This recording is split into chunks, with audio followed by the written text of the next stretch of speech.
So this patient's coming in for removal of a lesion that was on his knee. This was initially referred to as a pyogenic granuloma. It was treated a couple of times. It was actually shrinking, but it wasn't responding the right way, so we did a biopsy, and this confirmed squamous cell cancer. So Langer's lines of the knee, they operate horizontally in this plane, then they go vertically afterwards. This is why we're going to do an excision in this direction. And we just want to make sure that we're clear of the actual margins, so this has to have clear margin to be completely removed. Now you could also do a Mohs procedure. They don't have access to that in our area, so you'd have to send him fairly far away and there'd be a big delay for that. So this should be reasonable and it should be clear of the entire disease and he'll have minimal scarring afterwards. So this doesn't hurt at all when I do that? No. So he has freezing all the way underneath it. So we do an elliptical incision so that these margins will close back together, and we want to make sure we're clear on this margin. So you can see on this edge I'm a few millimeters off, a few millimeters off. That's where we'll have to be careful, just around the edge, because the ends won't be an issue.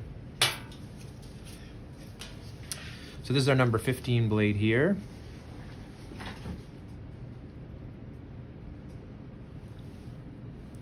So on the edge here, I'm just going to be just inside this because I don't want it to be quite so wide.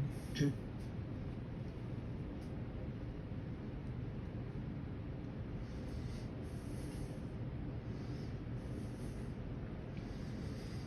this is the one here.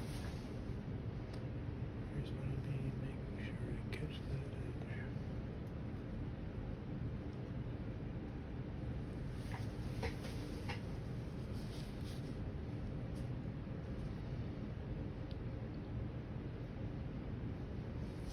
No pain when I do that? Mm-hmm.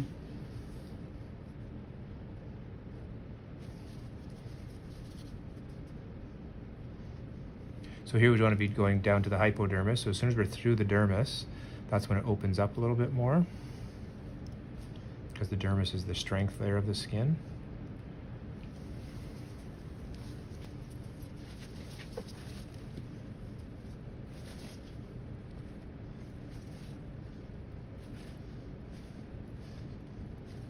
So essentially this is what I want to be seeing to make sure that I'm all the way through the hypodermis. So this should just be a fatty layer.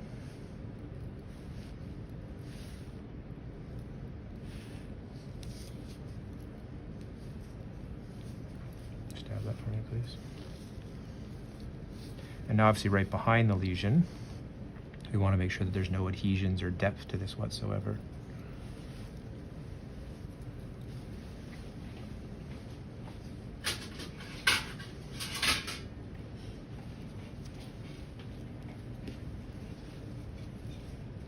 You're still okay?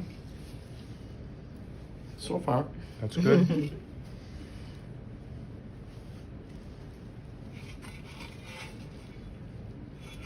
Just like that.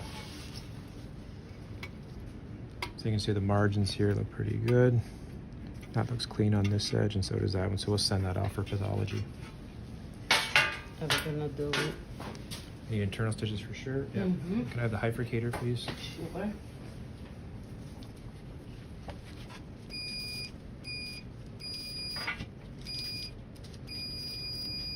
So even though I clean this up, just because we want to minimize hematomas, this one's not very deep and the kneecap's going to be pushing back against this. So this is really, while I still do it, if I did none of this, this would heal beautifully no matter what happens.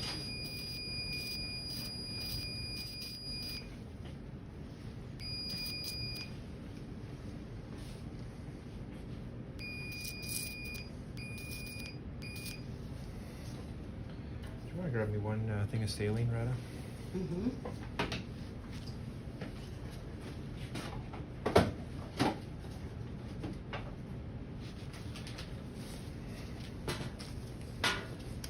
Just that one's good, this one. Okay. So the nice thing about this is where it's located from the standpoint of his actual knee. If this was lower onto his shin, the shin can be a much harder area to work within because there's not a lot of redundant tissue. As you can see here, like this wants to oppose pretty readily because there's extra skin that's there. This same, if I move this lesion down, 6 inches, 10 inches, that becomes much more complicated.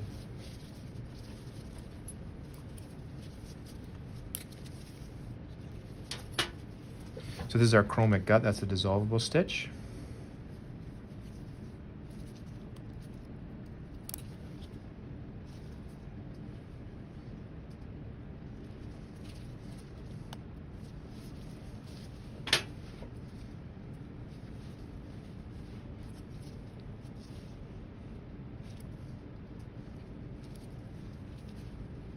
So this one you tie like a shoelace, just one throw, and you cut it right at the knot.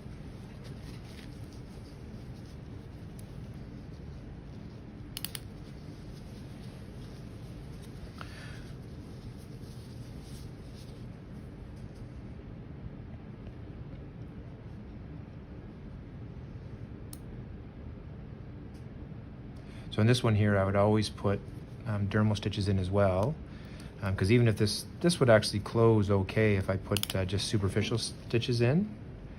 But the problem with this plane is when you cut along Langer's lines here, when you bend your knee, it's going to want to open up in this direction. So what I mean by that is when he bends, it's going to put tension on it this way. So if I don't put these internal stitches in, the risk of this opening back up afterwards or dehissing is going to be higher.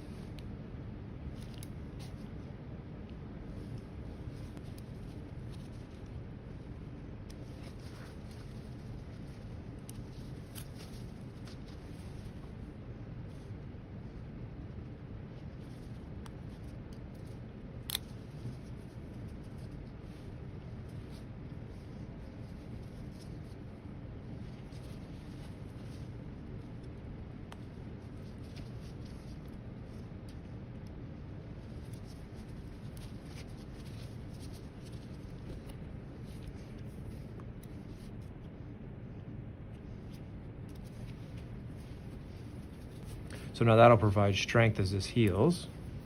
And the reason why we did the elliptical incision, so why we spread it so wide, you can see even still with taking out the extra tissue, there's a little bunching at the edges. That's pretty minimal. But if there was excessive amounts, if you cut just like a circle, then you get lots of bunching at the edges, and this causes a phenomenon we call dog earing, where you get redundant tissue at the ends. Sorry.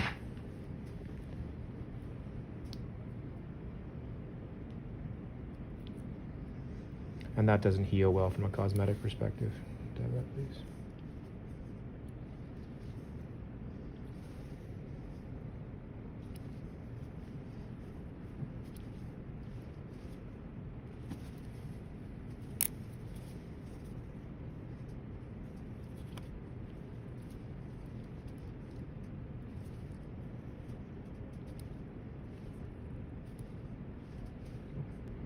So I should feel while I'm doing this, there's really no tension across this, and there really isn't.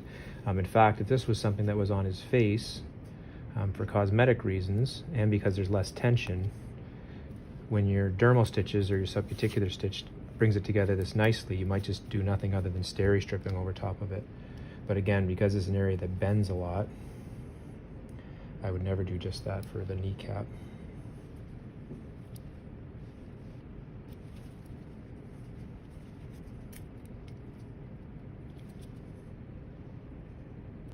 You still feel fine? So far. That's good.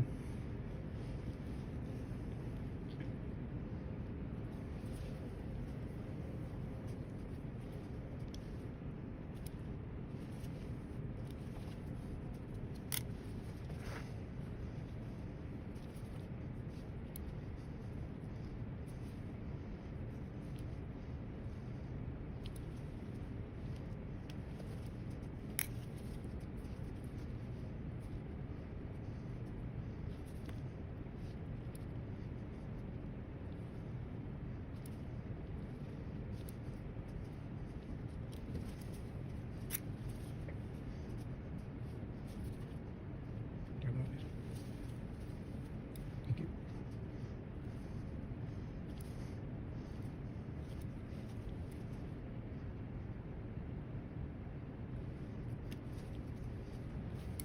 Okay, I'm gonna need another one.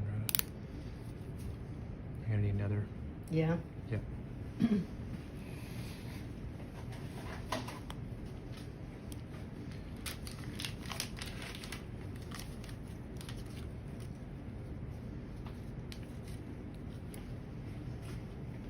So typically in one cartridge of suture, once you get more efficient at this, you can usually do 7, if you're really tight, 8 stitches. This one's, what is that, 8. But he's gonna need 2 extra ones, so you're gonna have to open up another cartridge.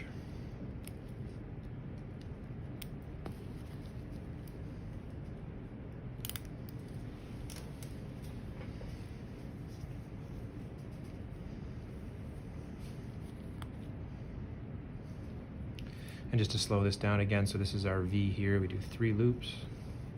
Pull that in so you just don't waste any, not that it matters because I only need 2 stitches with this. Should sit nicely flat like that, not bent like this. And you're just pulling it tight enough that the 2 sides of the basement membrane oppose each other properly. So I don't need to put a lot of tension on this. And again, if I do, it would hint at the fact that my underlying dermal stitches aren't sufficient.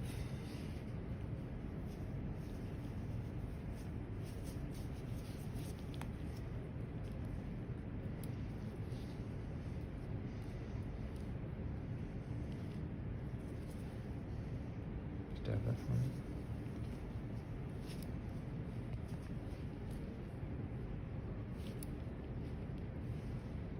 There we go. Perfect. So we'll just clean that up, and then we'll see him back in about 10 to 14 days.